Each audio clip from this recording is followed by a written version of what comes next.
Congress Vandiperiyar പശ്ചിമല ward കമ്മിറ്റിയുടെ നേതൃത്വത്തിൽ മഹാത്മാഗാന്ധി കുടുംബസംഗമം സംഘടിപ്പിച്ചു. പശ്ചിമല കമ്മ്യൂണിറ്റി ഹാളിൽ നടന്ന പരിപാടി കോൺഗ്രസ് ജില്ലാ ജനറൽ സെക്രട്ടറി ആർ ഗണേശൻ ഉദ്ഘാടനം ചെയ്തു. തോട്ടം തൊഴിലാളി ക്ഷേമം ഉയർത്തിക്കാട്ടി അധികാരത്തിലേറിയ LDF സർക്കാരും പീരുമേട് MLA വാടൂർ സോമനും തൊഴിലാളി വഞ്ചന നയങ്ങളാണ് സ്വീകരിച്ചു വരുന്നതെന്നും നേതാക്കൾ പറഞ്ഞു. KPCCയുടെ നിർദ്ദേശപ്രകാരം സംസ്ഥാനത്തുടനീളം ഓരോ മണ്ഡലം കമ്മിറ്റികളിലും മഹാത്മാഗാന്ധി കുടുംബസംഗമങ്ങൾ നടത്തിവരികയാണ്.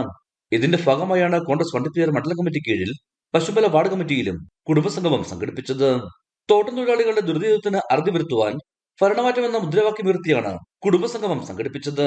പശ്ചിമല കമ്മ്യൂണിറ്റി ഹാളിൽ രാഷ്ട്രപിതാവിന്റെ ഛായാചിത്രത്തിന് മുമ്പിൽ പുഷ്പാർച്ചന നടത്തി. വാർഡ് പ്രസിഡന്റ് മണികണ്ഠൻ അധ്യക്ഷ വഹിച്ച യോഗം കോൺഗ്രസ് ഇടുക്കി ജില്ലാ ജനറൽ സെക്രട്ടറി ആർ ഗണേശൻ ഉദ്ഘാടനം ചെയ്തു. INTUC Peermade regional president KA Siddique, Congress Vandiperiyar മണ്ഡലം പ്രസിഡന്റ് രാജൻ കിഴുമാക്കൽ എന്നിവർ വരാനിരിക്കുന്ന ത്രിതല പഞ്ചായത്ത് തെരഞ്ഞെടുപ്പുകളിൽ കോൺഗ്രസ് മികച്ച വിജയം നേടുന്നതിന്റെ ആവശ്യകതകളെക്കുറിച്ച് വ്യക്തമാക്കി. കോൺഗ്രസ് ബ്ലോക്ക് ഭാരവാഹികളായ PT Varghese, N Mahesh, KK Raju, മുൻ പഞ്ചായത്ത് അംഗം വനിതാ ഗണേശൻ എന്നിവർ യോഗത്തിൽ സംസാരിച്ചു. ഇടുക്കി വിഷൻ, കുമളി.